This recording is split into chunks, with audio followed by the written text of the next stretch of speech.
Longtime listeners will remember last week on the episode where I said I identify with Nicole Kidman during the stupid AMC ad, and I also feel that movie theaters are a special place with a special ritual, and they're very important to me. Are they a place where heartbreak feels good? It does. Somehow. It does. It does, because there's a catharsis to feeling those emotions. In a public place with a bunch of people, it's a communal experience. Mm-hmm. There are movie theaters. But what about that indescribable feeling when the lights begin to dim? When the lights begin to dim. Because here. Anyway, there are movie theaters which have all of those special things. That's right, Kim. There are movie theaters, and then there's Alamo Drafthouse. Yeah. And we haven't been to an Alamo in a while. For those who don't know, because I think Alamo has just started to move out nationally a little, but mostly it's a thing that started in Texas and a couple other cities. Yeah. And Alamo is the first one with the really luxurious seats and the little tables for every set of 2 chairs, and you can order food straight to the table. So it's a restaurant and a movie theater all in one. But it's not just like restaurant food. It's usually little snacks and bites and drinks and things styled after the movies or special little cocktails. They do themed foods and cocktails. Sometimes they'll do special showings with like a whole themed menu. And for a long time they were doing like full Lord of the Rings marathons. We never actually did that. Like around Thanksgiving. Yeah. And it would be courses throughout it. I wonder if they'll bring that back That this would be year. cool. Because they haven't in a few years because of COVID. Mm-hmm. I wonder if they'll bring that back. And it's fun things, like little fried pickle bites. Like it's fun food. There's a whole fun atmosphere. Bottomless popcorn. They play like old school ads and trailers.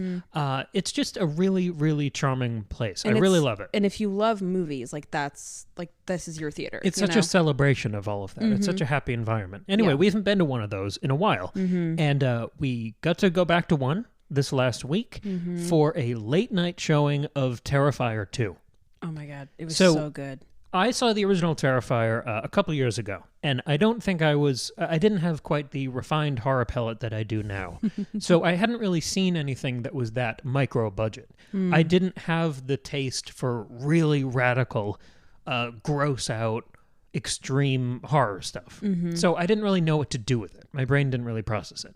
So we went back to the original Terrifier and the first movie that introduced this character called Art the Clown, we'll get into. And Megan and I rewatched those. I had never seen them. They were rewatches for Cam, but they were my first viewings. So I've been on a real wild ride the past couple weeks. Because the sequel, which had more of a budget, even though it was still indie and crowdfunded, that one had been interrupted by the pandemic, like everything else. And it was just now coming out to theaters. And we really wanted to see it, to support it for what it was, being like indie, auteur, really messed up, awesome horror, but also because it's like the best creature design I've ever seen in a horror movie. So good. So we got to see that at Alamo, and it started at like 9:30. It's a 2.5-hour movie, so it got out around midnight, and it was just so special. It was the fullest theater I've been in since COVID, which is pretty incredible for such a small movie. Yeah.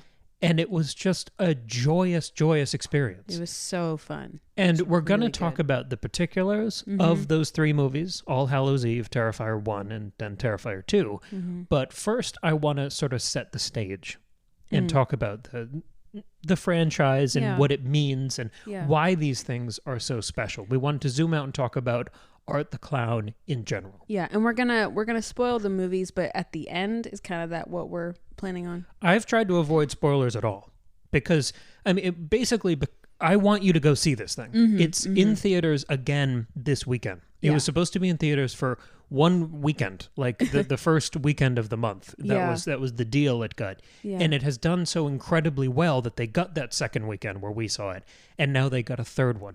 So we have structured this conversation to have the discussion part first and then the breakdown of our usual thing through the movies.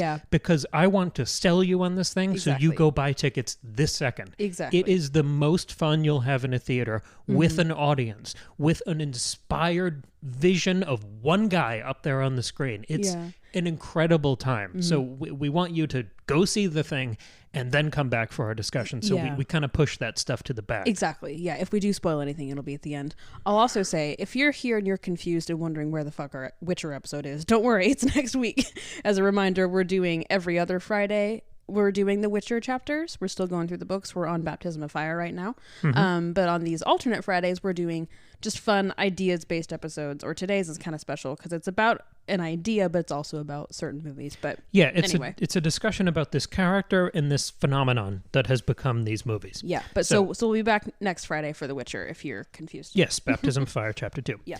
So, we're talking about Art the Clown. The best way to introduce it is with his creator, and that's Damien Leone. He created this character for All Hallows Eve, which is sort of an anthology of a couple different like short films strapped together with an overarching framing story. Yeah. And then Terrifier, which was taking that clown and giving him his own, indie, low-budget slasher. And then Terrifier 2 is a much bigger version of that is a direct sequel to the previous two. So, like I said, this is indie auteur filmmaking. Damien Leone is the writer, director, editor, and the special effects makeup artist. I think that makes all the difference because it feels like this one united vision, and that creature design is so special. Yeah, it's really good, and I like it more knowing that it's his. Yeah, and that he's doing all of this for this character. It makes it a fuller vision. It makes it more eerie and deliberate, and the fact that the clown doesn't talk means that it is, obviously, David Howard Thornton is bringing a ton to that role. He's doing an incredible amount of work. He's a trained mime. Did you know that? No, I didn't. Yeah, I think so. So that's how he's able to be so expressive and impressive. And his performance is stunning. But I like the fact that Leone has such a death grip over the rest of what's happening and what we're seeing. I think it just makes it more convincing and somehow richer to look at. Yeah. So Terrifier 2, which is comparably the big budget one, was made for about $250,000, including some of that was crowdfunded. Yeah. By point of comparison, every episode of Rings of Power is like $68 million. Yeah. And this thing was $250,000. Yeah. So this movie, I said it was a 2.5-hour slasher. So it was released in theaters uncut and unrated with no studio backing. And just in the first weekend, it broke $1 million. That's amazing. It entered the top 10 at the box office, 2 weekends running, becoming, as a little historical fact, it is now the movie that knocked Top Gun Maverick out of the top 10. Which I love. That's so funny to me. But it has that same just piss and vinegar. Yeah. It's got that same hustle that Top Gun felt like it had. Sure. So now that we have some of the stats after the second weekend in theaters, Terrifier 2, and I'll say this slowly because I know it's kind of, the industry terms are weird. It's the best non-holiday, week-over-week increase in 30 years. Its second weekend in theaters, the money that it made per theater went up 30%. Wow. Most movies on their second weekend drop 50 to 60%. Wow. So this is the best non-holiday week-over-week performance for a horror movie ever. That's for so a movie cool. of this size. That's so cool. So it's now up to $2.5 million with a third weekend to come, and we're releasing this on Friday. So that's happening now. Yeah, right now. So I think it's Terrifier2themovie.com. You can get it on Fandango. You can look up your local theaters. It's expanding to more and more theaters. They're adding Canada this week. It's getting bigger every week, which just does not happen. Yeah. It's because of word of mouth. That's all they have. They don't have a marketing budget. No, I haven't seen a trailer. A trailer exists, and because I was looking it up to like kind of refresh myself when I'm prepping for this episode, but I never saw a trailer. The only things I saw were like tweets. And like I didn't see any marketing. There's something to be said for that. Apart from the sort of guerrilla indie marketing and word of mouth in 2022 still being this powerful. As much as people get burned on horror movies, and that's sort of the fun of the genre, is that it'll either be the best thing you've ever seen that scares the shit out of you, or it's just dreadful. And that happens, and I've never met a horror fan who's not fine with that. It's just kind of the luck of the draw. But it doesn't matter how many times you get burned or disappointed by like a major sequel or something that just feels like kind of limp. When like someone starts spreading the word of like, oh my God, there's another good one. There's a really good one in theaters. I feel like every horror fan lights up and gets excited. Yeah. And I love that this movie is catching fire like that. Yeah. Because it is not a just world. The entertainment industry is not a just place. It's not a meritocracy, even though it should be. Right. And this movie is that good. I know. And do you know who my favorite person who talked about this movie on the internet was? Stephen King. He said on this tweet, he was like, have you guys seen that movie, The Terrifier? I've heard it's really good. Just like in this like cutest, like, I don't know. It was just, I adored that tweet. And I think people got really excited about that too. So there have been plenty of articles. It's sort of, there wasn't marketing before the movie came out, but now that it's out, there's been an interesting wave of articles as a response to the movie, because it does have such extreme gore and kills and violence that a couple people puked or fainted, and now there have just been endless articles about that. And it feels like when you see like documentary footage about when The Exorcist came out, the idea of people being terrified and running out screaming, and it feels like some of that is actually happening with this, which is sort of the best way you can sell a horror movie. But I wanted to talk about that sort of idea a little bit, because with the extreme gore and violence and blood and guts and everything, the dumbest conversation on the internet has reared its head again with the idea of gratuitous violence, which is connected to gratuitous sex, sort of the same idea. Yeah. So as sort of a silly thing, I wanted to review a few moral panics about art in recent years. Oh, okay. This should be fun. So the first one, and these are just the dumbest ones I could think of off the top of my head, and I knew you would get a kick out of them. Okay. So because like the internet moves so fast that anything that happened more than 2 weeks ago is like ancient history. Oh yeah. It's in stone no idea tablets. What's happening. Yeah. If you'll remember just last year, is Michael Myers, who's been killing people for 40 years in movies, homophobic for killing a gay couple in Halloween Kills? That was my favorite take on that movie. That was, I mean, there were genuine outlets running forgot real about articles. that. Yeah. That was so dumb. All right, next one. It's problematic that our psycho killer killed a gay. What? Will a villain origin story of a comic book character that's been around for 90 years in pop culture, directed by the guy who did The Hangover, turn audience members into mass shooter terrorists? This was when Joker came out in 2019. I do remember that. That was hilarious too. And then this one, which only happened a few weeks ago. Does the campy Disney sequel, quote, unleash hell on your kids and into your home, quote, expose your kids to darkness, and, quote, cast a spell that comes through the TV into your home? This was a very concerned Texas mother discussing Hocus Pocus 2. Jesus Christ. Hocus Pocus 2. So, like, we talk all the time about media literacy and our understanding of fiction.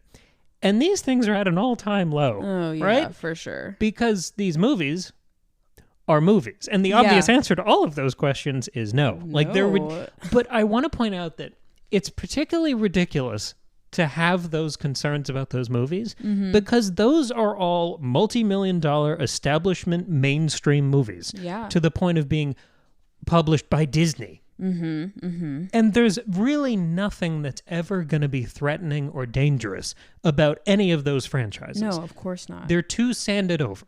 They're too safe and commercialized. And sanitized. Yeah. And it's only when you get to the real outsider, scrappy, indie, disruptive stuff that art feels dangerous again and challenging to audiences. Yeah. And that's the kind of art that has always appealed to me more than any other kind. And I want to cover more of those works of art because we've alluded to a bunch of them. But as we go forward, since we have more time now, as House of the Dragon wraps up, as we move through The Witcher, I want to talk about more of those challenging works of art, which I think we did some with Summerween. Yeah, we did. And this movie is one of those. I know. If this had come out in the summer, we would have talked about this for sure during the series. Yeah. So let's talk about the gratuitous sex and violence argument, which has been leveled at this movie like it has all the other ones. Yeah, of course. And I mean, on its face, before I get into the stuff I've prepared, I've never understood this argument at all because, like, if you see a really gratuitous death, say someone's stabbed or slashed and a bunch of guts fall out, isn't that, what would happen? Yeah. Like, it's weird that, I mean, it's the same argument about nudity, right? People have naked bodies. That is what so it's happens the thing in life. that would happen. Yeah. So I've never understood this, like, oh, we can't see the real thing. Yeah. Like, it's gratuitous or extreme or over the top to see what actually happens. Sure, but I think with violence you can make a a stronger argument there, because sometimes in a slasher like this, the gore is exaggerated for the purpose of being gory. But then and some people think that's gratuitous. But like, I understand if someone doesn't want to look at crime scene photos of something horrible that happened, because that's what really happened. Yeah, that's a real person. Yeah. But in a movie, if it's simulated, you know it's not real. You know it's fictional, so it should be fine. Yeah. But also, if it's over the top and exaggerated, you really know it's not real. That's true. Yeah. I feel like it connects back to that lack of understanding of fiction. Like thinking Bette Midler is going to climb through your television and corrupt your kids, which is the most like pedestrian, benign example of this. Yeah. So to sort of expand on this point a little, quote unquote, gratuitous sex and violence is usually argued as being, quote, unnecessary. This is the suggestion that those things cannot further the plot or character development of a story. And we talked about this the other day before we decided to do this episode. This feels like a modern Puritanism. For example, with the gratuitous sex argument, that suggests that you can only show something like a sex scene if it is whatever we're going to call necessary to the plot. Yeah. And the only way I can really make sense of that, like what that requirement would be, is if it's a man and a woman and the woman gets pregnant and the story is about having a child. And that would make it necessary to the story. Or it could be about like character development or like a couple finally getting together. But that could still be called gratuitous.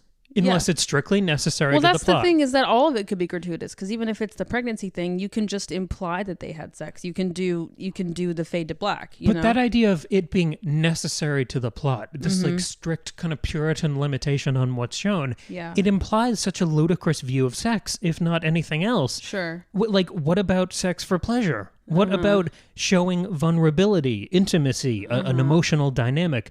The millions of other little character opportunities that exist during something like sex. Right. Or something like violence. Right. And I think the point that I'm making here is that every single shot of a movie, every hesitation of an actor, every word of dialogue, every note of music throughout a film is part of the story that movie is telling. And that if you break it down to the very, very simplest building blocks, a story is just a long series of choices.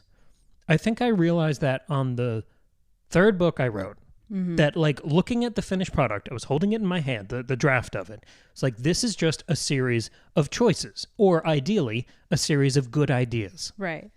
And I reject outright the idea that any of those choices are automatically bad or somehow unnecessary, somehow gratuitous or unneeded. Yeah. Because what the thing is the collection of those choices. Well, exactly. Yeah. I mean, that's when I was trying to think about this problem, like, can gratuitous violence or sex exist?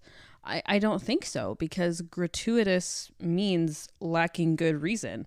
And if the reason is that the artist decided to put it there, then that's reason enough. It doesn't mean you have to like the choice. Like, plenty of artists make choices that I don't like, that I disagree with, or I think are the wrong ones, or are just bad decisions. But even if you don't like it, that doesn't mean it's gratuitous. Like, it doesn't mean it's lacking good reason. It's the artist's choice to put it there, so that's reason enough. You cannot like a choice without that choice being any less valid or necessary to the story the artist is trying to tell. Right. And that gets to a more basic truth that art, the creation of art, requires the freedom to make creative choices without limitation.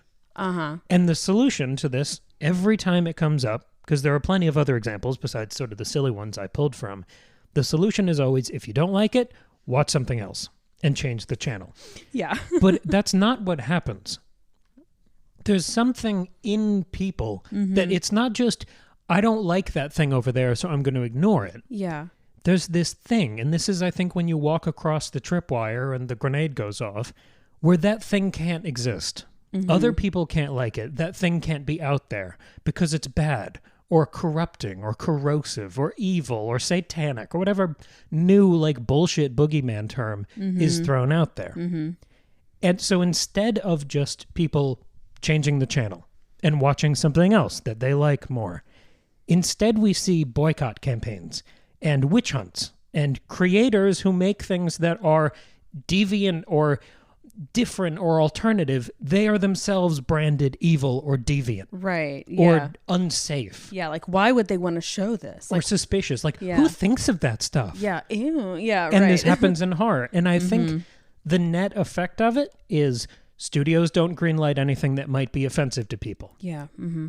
And then, even worse, artists start to self-censor. Mm-hmm. They start to make safer creative choices. Mm-hmm. There's tiptoeing. I mean, baseball analogy, there's bunting. It's this cynical appeasement to not get mired in any sort of disagreements. Yeah. It's the reason Top Gun didn't have an enemy. Yeah, there was no named enemy. They never named the country they were running into and bombing. Yep, and there wasn't really any sex in that movie either. And I think that happens a lot in horror. And I find that the most tragic and cynical and worthless when you bunt. Yeah. And I've never seen someone swing so hard for a grand slam as Damien Leone in Terrifier 2. Seriously. Like, this is what I wanted to walk through that conversation because it ends in such a bitter place. Mm-hmm. Those choices, those pressures on people, that argument of gratuity that we can't even have a conversation about in a platform larger than this podcast. Mm-hmm. And the antidote to all of that shit is Art the Clown. He is our defiant counterexample, and every additional dollar this movie makes is something artists can point to and say, look what happens when you let us run away with our ideas, when we don't have to appease every imaginary group you can name, right? We don't have to, well, let's cut back on the satanic stuff because we don't want to get picketed by the middle of the... Or let's not have Michael Myers kill the gay couple because then he'll look homophobic.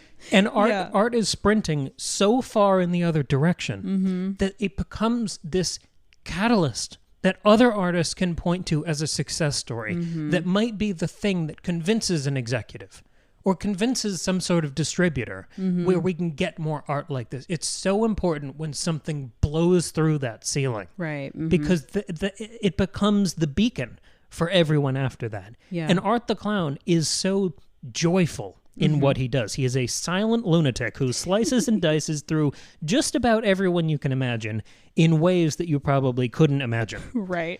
And to avoid all of those dopey conversations about, like, well, is he homophobic for killing a gay person?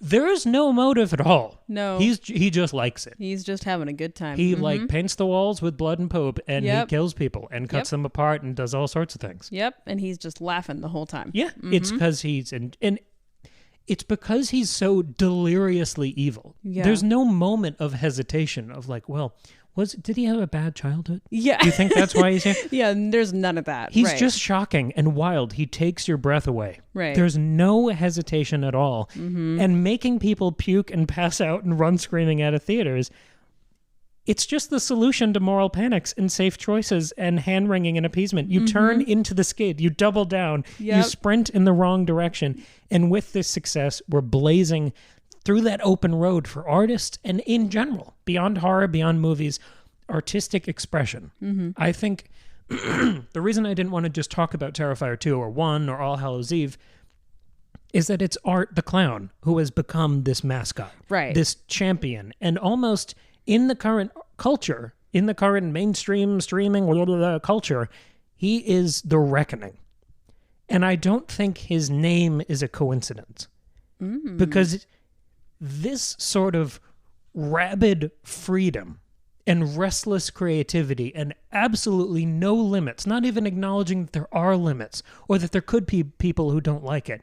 That's all I want for art, is just that freedom and joy and creativity and passion. And that's all that this fucked up clown is. Yeah. So I think he has become that mascot for art in general. Yeah. And that I know it's not supposed to be this sort of allegory, but the name just doesn't feel like a coincidence. Sure. Yeah. Like that's a really interesting name choice that I've wondered about, and I think that makes a lot of sense. I genuinely think that his success is a success for all of art. Yeah. Yeah, I totally agree. I mean, yeah, this trilogy, these movies, like, completely blew me away. And, like, they get better and better every time, and we can talk about them individually later. But just, like, as a whole, they're great because Art the Clown is great. Like, he is just this fantastic... I mean, he feels like a classic horror icon. He... I don't know what about you, but I feel like he will And I know a lot of people say this kind of shit all the time, and it's like, ugh, really? But I really think that he is going to be up there and like become a classic icon. I mean, he has the silence and like anonymity of Michael Myers and Jason Voorhees mixed with like the personality of Freddy Krueger and Ghostface. Like he feels so, but also he's so unique. Like he's not just copying those like anonymous figures, like because he's also got a little bit of Pennywise in him, obviously, because he's a clown. But he feels so singular, and he's got so much personality. You love watching him. Like you're terrified looking at him. Like I really hate looking at him, but I also love looking at him because he's so amusing. Like the scene in Terrifier 2 in the costume shop is one of the funniest things I've ever seen. Right. But it's also so genuinely upsetting. Like it manages to be hilarious and terrifying at the same time. I think a lot of horror movies struggle with that balance, and then they lean too far into camp, and then you're just laughing. But it was such a good balance of that. But that's the trick. You mentioned it as a trilogy, and I think that's sort of the ace up the sleeve of why Art the Clown is becoming more and more iconic every time it happens. Because if there was just that first movie, if there was just the first two movies, it could have been a cult classic. Yeah. But now that the third one's breaking through, yes, it's not just that, because sometimes horror movies don't hit until a couple sequels in. Like they're good enough to get a sequel because they're usually so low budget. Yeah. But they don't really connect until like 3 or 4. Sometimes that happens. The difference with Art isn't the makeup, it isn't the violence, it's Leone. It's that you have the creator, the guy who's controlling every aspect of this character and progression and performance and overarching story. It's that he's still the architect of it. Sure. Because none of the other examples you just named have their original creator after the first movie. I was going to say it, like versus John Carpenter completely dropping out after the second one. Which he was like forced to make in the same way Zombie was forced to make. Like, we're going to make it anyway. So then the director goes, well, I guess then I'll try to make it not shit. Not awful. Yeah. Well, yeah, that's something else that I feel like this character hit his stride in the third movie versus something like Halloween that you're never going to top that first one. I mean, Friday the 13th, Jason doesn't really become, I mean, he doesn't even have the hockey mask till like the second or third one. Right. But still, like that first one is still so great and so like iconic and is this classic that like normally it's not like that where it takes 3 movies to get there. And that doesn't mean that these first 2 movies aren't really good. But like the fact that this is like this second or third movie, Terrifier 2, feels like the movie that Art the Clown is supposed to have. Like this is like the final draft. Like this is the true vision coming to life. And it's not just, you can view these things as a trilogy, despite the numbering convention. Yeah. But I think it's more interesting or maybe useful to view them as a progression. I wrote down like really, really kind of bird's eye view of this progression. And if you haven't seen the movies, this is the pitch. All Hallows Eve is a thunderclap of an idea. It is the pitch of a slasher icon. It's the look of this clown, the way he moves, sort of the rules. He doesn't talk, and there's no reason. And he's just going to fuck you up in the worst way imaginable. And you can't get away, and there's nothing you can do about it. So it becomes fun to watch, but it's also hard to look at. Yeah. And that tension is the pitch of that movie. Then you get into Terrifier, and that is a tight, focused execution of the pitch in the previous movie. It's all killer, no filler. It's just a killer 85-minute, I think, slasher movie with no fat on it. Yeah. And Terrifier 2 is such a fantastic evolution. I thought it was going to be Terrifier 1 with a bigger budget. And that's not even necessarily a bad thing. I think slashers have different rules than most other horror movies. Yeah. But Terrifier 2, and there are no spoilers in this, but this is sort of a pitch. This is like what you'd get out of a trailer. Yeah. Art gets meaner and darker, and he's almost impossibly evil.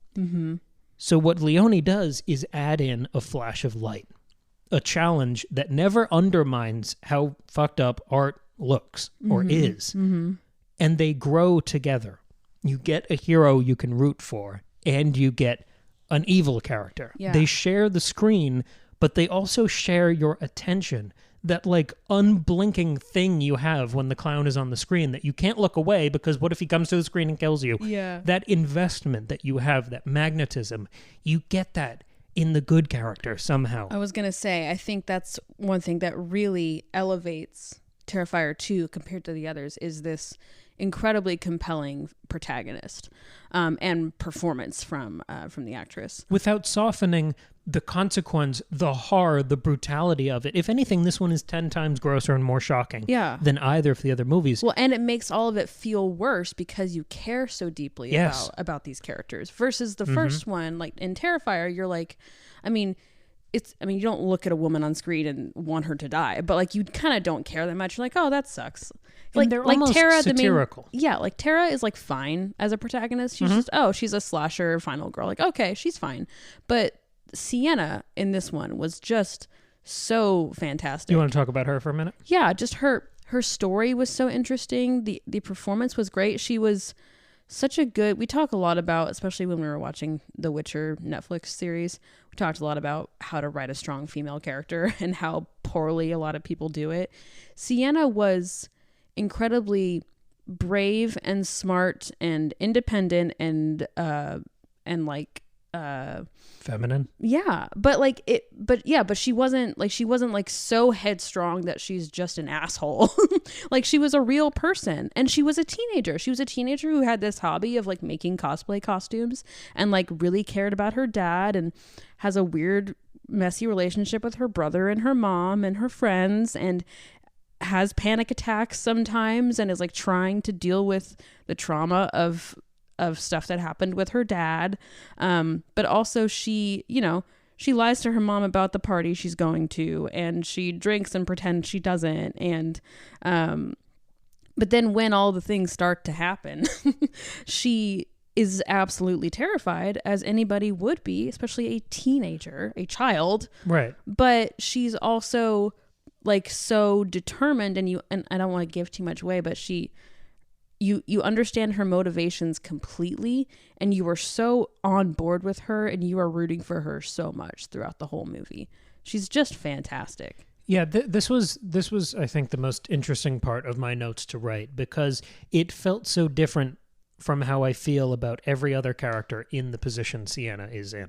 Coming into a franchise in the third entry, I was blown away by Sienna. By far the most surprising and probably best part of the movie. Yeah. And I went to this movie for one thing and it wasn't her. Yeah. Because I went there for the clown. I didn't even I don't think I even knew what this person looked like. And she was so real and relatable, not meaning I understand the female experience. Relatable as in how a human would react to things. Say, she felt like a real person. She wasn't virginal Laurie Strode. No. She wasn't like badass bitch Buffy. Like she was a real person. It was that universal humanity that has nothing to do with sex or race or gender. It's about trauma and sadness and happiness and fear and concern for your family. She taps into that in such what I'm calling a real way. The character was so incredibly well written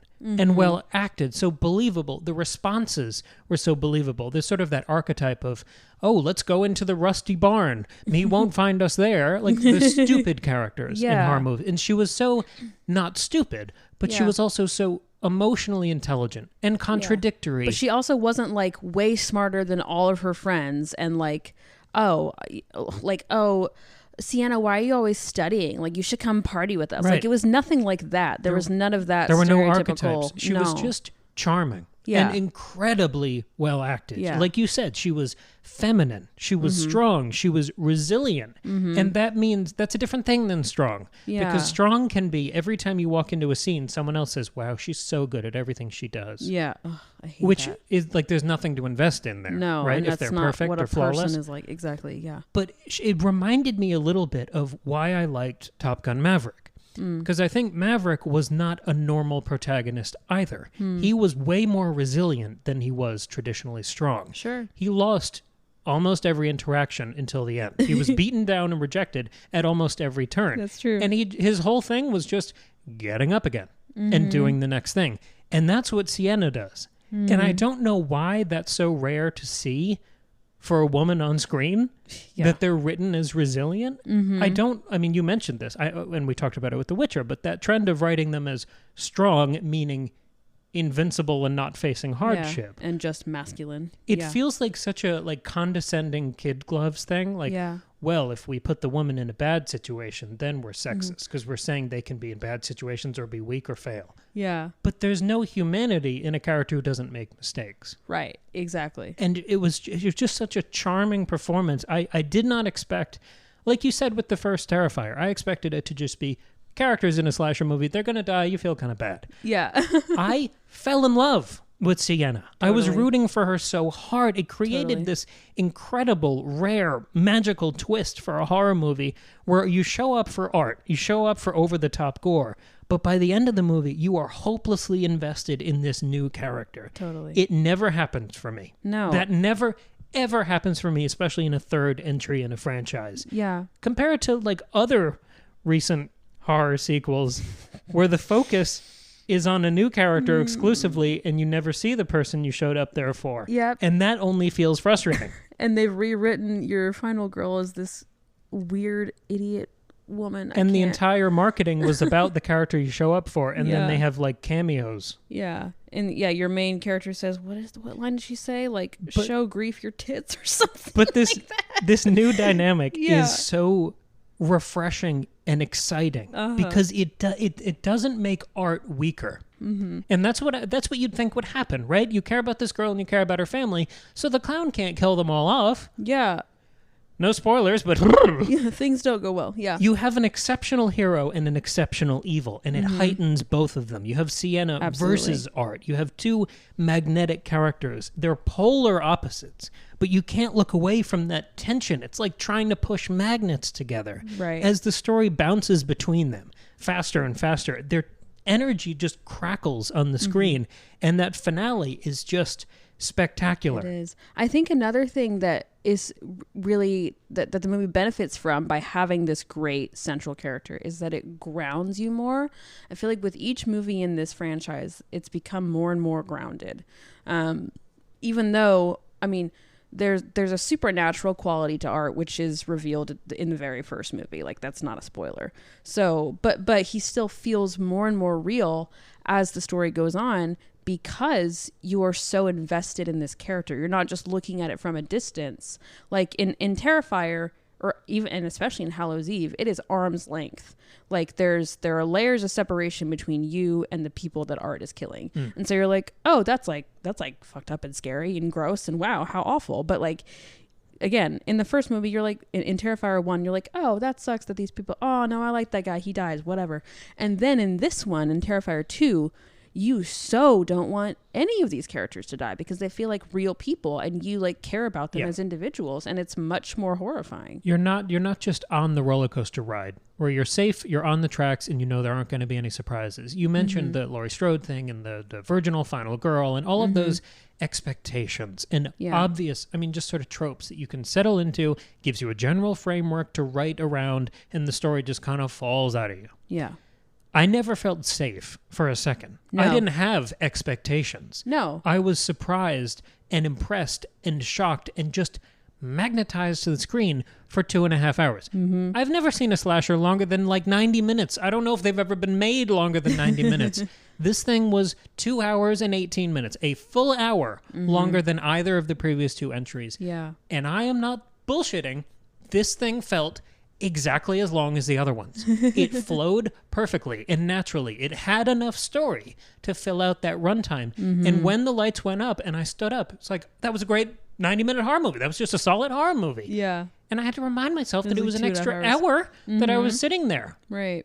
Yeah. That is like, I mean, that is a magic trick. Sure, yeah. I can't remember the last time I didn't like slightly dread a movie being that long. Like, oh God, yeah, right. Because that was the joyous thing about the first two movies. Like, it's 85 minutes. Yeah. And it's so punchy. You know, like by the time the stuff really gets going, when things get bad in the first Terrifier, they do not stop being bad. No. Right? And that's like the Evil Dead. When it really gets crazy, it's going pedal to the metal until you're done. Yeah. And then it just burns out like 85 minutes in. Right. And it's perfect. And you're left with this breathless feeling of inertia and momentum and energy. Yeah.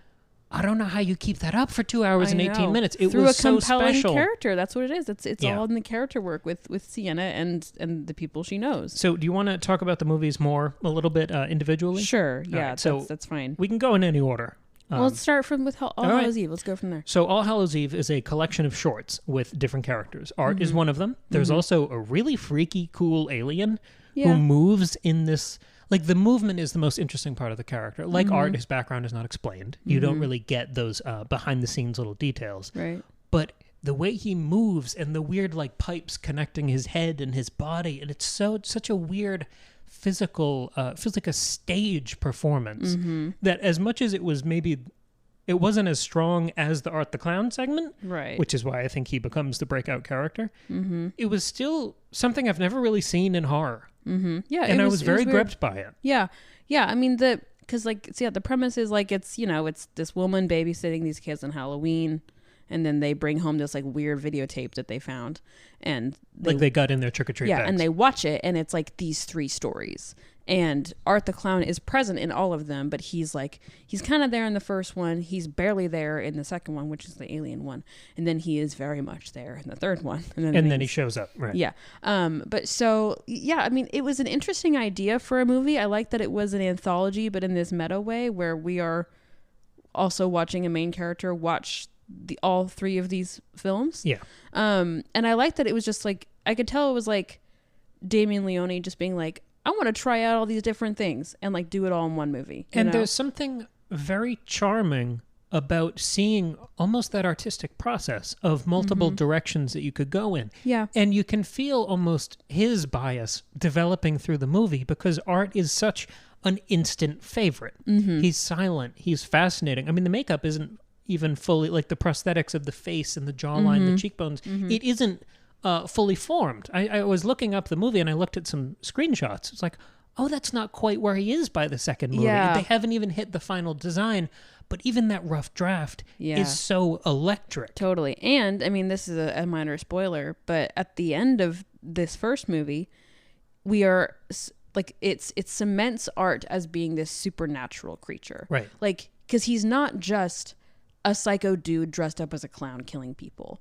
Like, he basically comes out of this movie and then has a real presence in real life. And so there's a supernatural element to him, and that supernatural element is carried out throughout the rest of the movie. And it controls your expectations. Like, yeah, he can do stuff you don't understand, and you're never going to understand it. But the point is the aura, the unease, the fear without explanation. Yes. You will not get catharsis. No, and we still have not gotten explanation of how he has come to be, and I don't think we ever will. And then you get to Terrifier.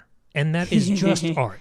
That is a pure slasher. It's an intimate, small story with an emphasis on just this clown, his method, his limits, or lack thereof. And it continues some of that framing segment from All Hallows Eve, but with more characters in a larger world. There's that one actress that shows up in all 3 movies and sort of links them into being part of the same universe. Yes, Where All Hallows Eve was an anthology, I think the best structural analogy for Terrifier is a bottle episode of television, where you have basically 1 or 2 locations and a very, very small cast. And there's intense character work and emotion that fills the time. This had that with, I think, 2 women and Art. That's basically the movie. There are like a couple other characters in 1 or 2 scenes. Yeah. But it's really just that. And the scrappiness of it, it's so focused and intense. Not unlike, I don't know, the Fly episode of Breaking Bad. Right. It's just a major step up in the kills. The gore, the creativity are the striking thing about that movie. I mean, Yeah, I mean, that's the thing. Like, it's such a simple concept. Like, yeah, it's a killer clown killing people in a slasher on Halloween. Like, that is the most unoriginal idea I can think of, right? Right. But its execution is so special, and it feels so unique and innovative. And I can't really. I'm having a hard time articulating why. I don't know if it's. I mean, part of it is the creativity of the kills because they are messed up, and I think a big part of it is David Howard Thornton's performance. Yeah, like it's that creature design. It's art, right? Like, it's not just scary killer clown. It's the charisma that he manages to have on screen mixed with how horrifying he is on screen. And that's that X factor that I think you're trying to get to, that I've struggled to find the right words for. I go back to crediting Leone for that, because it is some mix of the writing, the editing, the directing, and the creature design, and that's all him. So he just creates this thing that, you're right, even on paper, a couple years after it becomes the most successful R-rated movie of all time, yes, it doesn't sound like the most compelling reinvention of the genre, but the execution of it. Yeah, well, that's the thing. Yeah, like both Terrifier 1 and 2 do not feel like they're trying to reinvent the wheel, comment on the slasher. Like, it's not because it's not a grad thesis. So many movies now are commentary on things that have been done in the past, which I think can be really interesting. I love commentary on things. Rarely, but it's also not being boring either. It's not just like pumping out a slasher the way that some people do now. Like, it is not reinventing, but it is just taking this existing structure that is great in and of itself and executing it in a way that feels unique and fresh and current. It's but without like making it about current events. Like, do you know what I mean? Right. And it touches on, like, especially Terrifier 2. It touches on things like mental health and trauma and grief. Sure. But in like the subtlest way versus Halloween Kills, which is like screaming about mob mentality and like January 6th, like so aggressively. There's almost a meme online of like, oh, it's an A24 horror movie, so you'll never see the monster and the real monster's trauma. Yeah, exactly. Like, again, yeah, it's not. That's become the trope. Exactly. And it's not Ari Aster grief horror. Like, it's not that. Which is its own great thing. Yeah, and it's not quote unquote highbrow or whatever, because it's a slasher. But it addresses these really serious topics in a way that doesn't undermine them or minimize them. But it's like, you have to learn how to walk before you can run. And I've said this multiple times in the past. It is hard enough to write a story that is really good and interesting and gripping throughout. It is at least twice as hard to write a story that does all of those things, is competent and engaging the whole time, and is a standalone meta commentary on a genre or political events. And I don't think there are more than 5 writers in the world who can do those things, who can juggle like that. And I love that this movie, like the Terrifier, the one we're talking about right now, feels like it's just paying off the vision that was teased in All Hallows Eve, that was gestured at in that film of, let's make a lean and mean, truly merciless slasher. And it does that. And even in Terrifier 2, for all the other ideas it plays with, the only commentary that it might be making is art is supposed to be dangerous and fuck you up and challenge you. So we call the clown art. And that's what he does. Sure. Yeah. Like that's it. That's a back of the napkin level idea. But it is unbelievably potent. Yeah. So Terrifier 2. More art, more creative kills, genuine fear. We talked about I don't want to describe the set pieces, but it is, as large as it is, as larger scale, as more locations and characters, it feels so true to the previous films. It does. But I'm trying to develop this idea without it sounding insulting. And I think the first movie was an anthology of, let's see what works and what feels good. And the second movie was, let's see if we can focus on that one thing and just nail a traditional sub 90-minute slasher. And the third movie is, can we, like, yes, the kills get marginally better. I think everyone involved is a little more talented and a little more experienced. Yeah. And the directing is a bit better and the lighting is a bit better. But the thing that is a huge leap forward and feels like a fresh focus for this third entry is in the story department. Yes. That dynamic between Sienna, her brother, her mom, her friends, seeing these characters in a school, at a party, or at home. It's not just, oh, we had more budget for locations. It feels like for every additional dollar that Leone had to play with on this movie versus the previous two, he looked at them all as challenges. And there were moments throughout the movie where I was looking at the brother, Jonathan, being in school. It was like, okay, Something's going to happen here. You don't pay for that location and that time to just give us some backstory on it. Well, yes, the brother is in middle school now. A guy who has this fucked up a clown in his pocket is going to play with that. And by the time he did, it felt like every new location, every new scene, every new character was like a sketch. Like if you think of a great kind of sketch comedy thing where these are all scenarios and little pitches, like the laundromat. What do you do with Art the Clown in a laundromat? Yeah. What do you do with him in a hallway of a school? Yeah. They're played to the fullest. And it all feels connected. It all has that eerie blue light. It all still feels true to the character. But it made the movie feel so alive because you could feel the wheels churning in the artists' heads of what can I do in this space? How can I use all of this and make it grotesque and turn it on its head? Just making the most of everything. Yes, it was like a what-if game. Nothing was wasted. Every scene. Yeah, it was... Yeah, I mean... There's a restlessness there. Totally, yeah. I mean, just... Yeah, it was really the story that set this one apart from the others. Because you and I were saying this in the podcast of life. We were saying that this wasn't just a good slasher or a really good horror movie. Like, it was a good movie. Yes. Like, it was good in... It has all the things that any really strong movie has. Yeah. It has compelling characters. It has amazing directing and writing. It has a really gripping and it's a story that you're invested in. And there's a really good villain and a really good hero. And it's unpredictable and you don't know what's going to happen. But you know what you want to happen. And like it was just fantastic. And of the three movies, this is the one to see in a theater.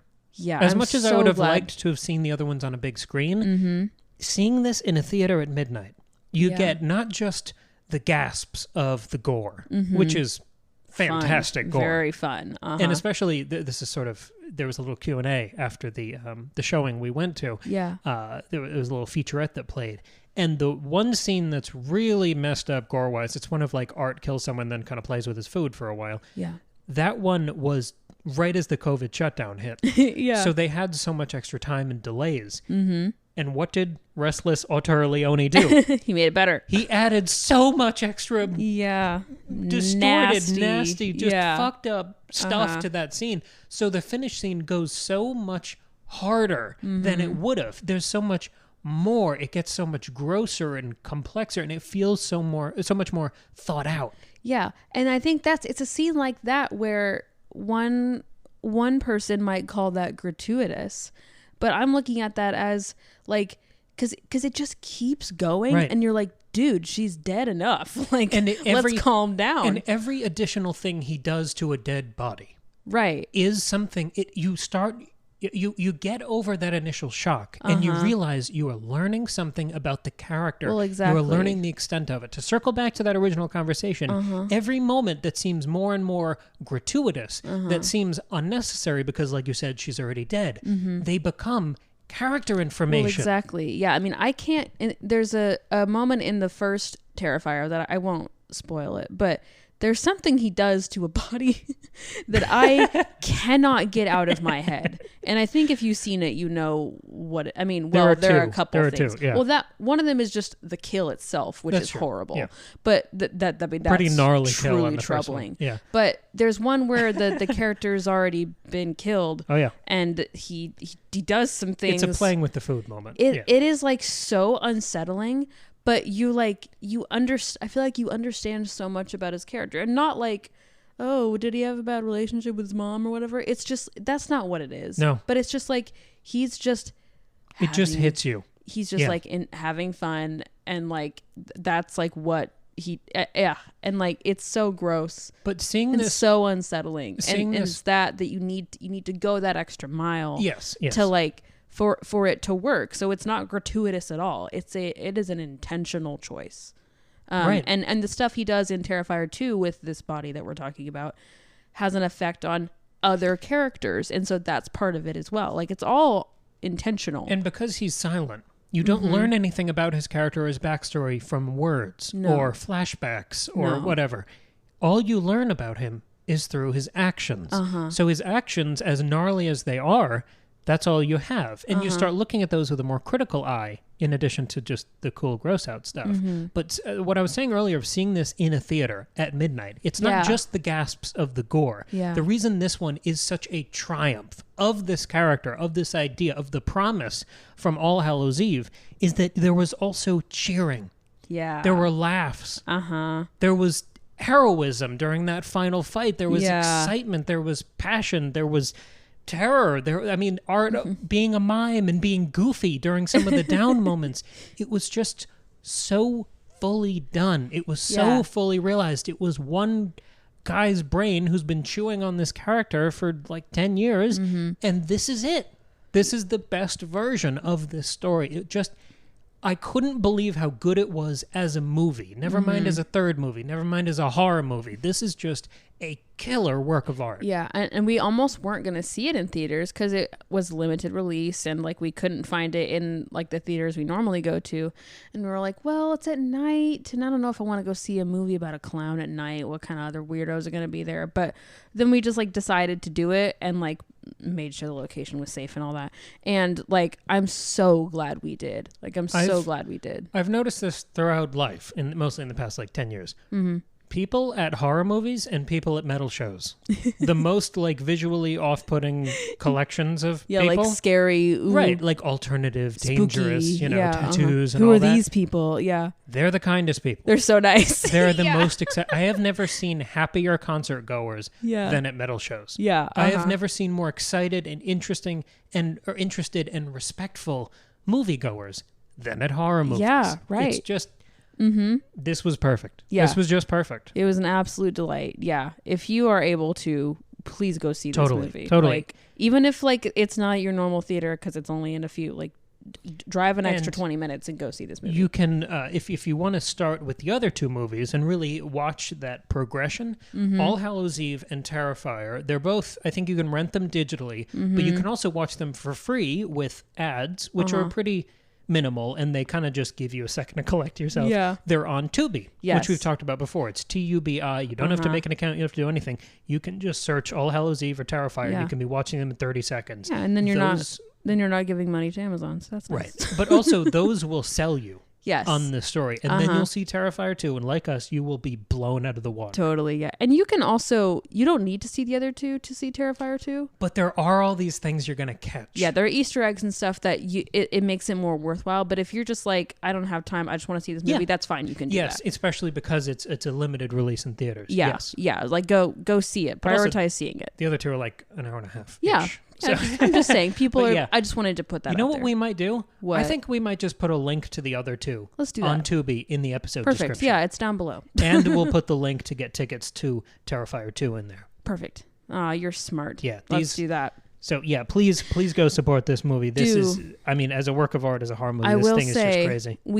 When we did see this at an Alamo, we decided only to get popcorn because we had read lots of accounts of people throwing up and passing out in it's theatrical. Like, it's two people who puked. It's funny that it's become such a phenomenon now. But it's pretty gross. So I was glad I wasn't eating like, you know, a burger or something. Like I was eating popcorn. And that was all the food I wanted to be eating. Yeah, bone in, boneless wing. Yeah, that's a no for me. So I don't want that ever anyway. But yeah. So that's us for this week. We are going to be back on Tuesday with not to toot our own horn, Tuesday is going to be our 200th episode. Yeah. And we're going to be talking about the season finale of House of the Dragon with Tristan. I'm sure big things will happen on the show on Sunday. Yep. We'll have some poll questions on our Instagram after the episode airs, and then our episode will be up earlier in the week. Yep. And on Friday, we'll be back with the second chapter of our current Witcher book, Baptism of Fire. And then we'll be back the following week with another discussion. You can find us Second Breakfast Pod everywhere. That's Instagram, Gmail if you want to email us directly, TikTok and YouTube. And our best place to find us is Substack. That is every episode we post. If you click on the link, which will be everywhere, you can subscribe for free. And every time we upload anything, there'll be an episode that pops right into your inbox, and that will have a little preamble. It'll have the infographic. It'll have the full audio right there for you to enjoy. And it'll have some bonus stuff. And if you are a paying subscriber on Substack for as low as $5 a month, you will also get exclusive coverage of art and discussion and little just bonus things that we sprinkle along the way, and you'll be supporting the show. So Thank you for your time. Thank you for listening. You. And please go watch Terrifier Yes. Happy Halloween. Yeah, indeed. Seriously, Seriously. this is the best way we could have led up to Halloween. Absolutely. I feel like I'm good for the holiday. I'm going to watch 100 more horror movies before the 31st hits. Oh, yeah. But this is all I needed. Yes. This is all I needed to talk about. Totally. All right, cool. All right. See ya. See y'all next week.